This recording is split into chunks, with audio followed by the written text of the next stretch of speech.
Hi, I'm Everett Moore, author of Growing Up Country, Rural Life in the 1950s and 1960s. Today I'm standing in front of Wilson's store, and back in the day of the time frame of the book, it was simply referred to as the store. And this was the local gathering place for all the local farmers and kids and to get together and meet up and learn the news of the day, what was happening in the neighborhood. This store started out initially not as a store, but as a school.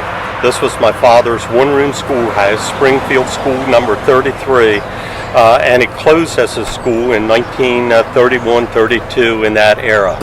After that it became a store, and when it was first a store, it was moved down approximately a half mile from this current location.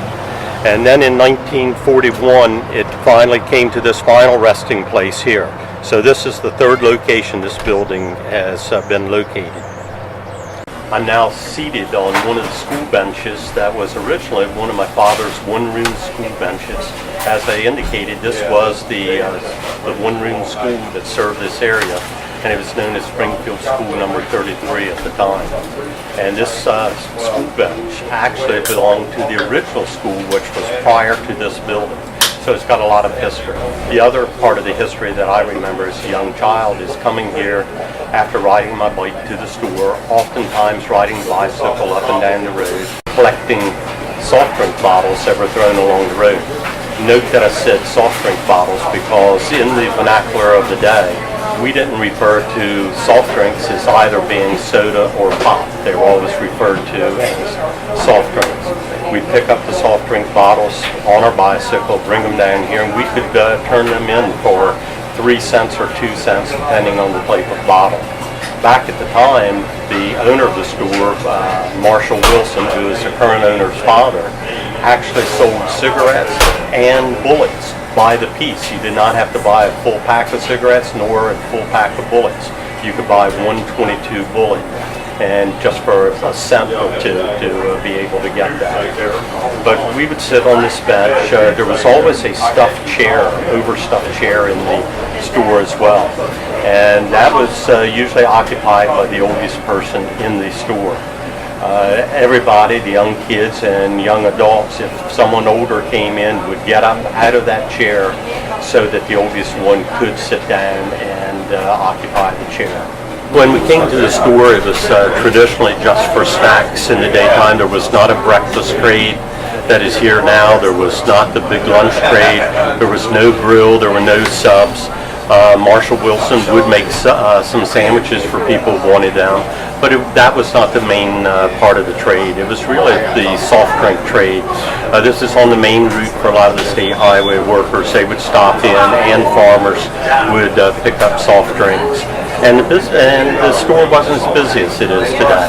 Actually, one of the prior tenders of the store, Jim Wilson's brother Richard, when he got out of the service, came here and worked, and the store was so slow in business that he would actually wash and wax cars, or he referred to as Simonizing the cars under the shade tree out front.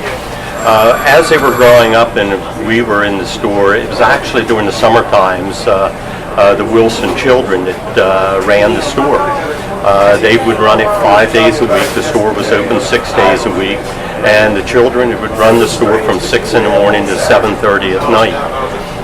The oldest that would be running the store would be paid $7.50 a week, where the next oldest would get $2.50 a week and would be considered the helper.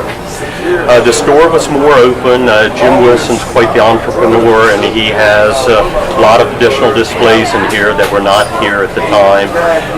It was open, and many times, even kind of illicitly, the youngsters and teenagers primarily would sit on the bench and kind of pitch pennies against the counter on the other side of the room. It was mainly a place that you come, get snacks, get a break, and get a soft drink.